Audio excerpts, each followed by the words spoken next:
قالوا سبحانك لا علم لنا إلا ما علمتنا إنك أنت العليم الحكيم قال يا آدم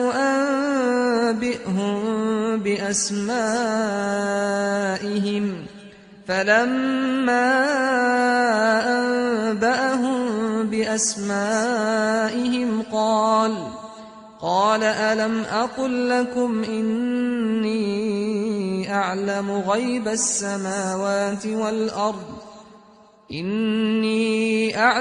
غيب السماوات والأرض وأعلم ما تبدون وما كنتم تكتمون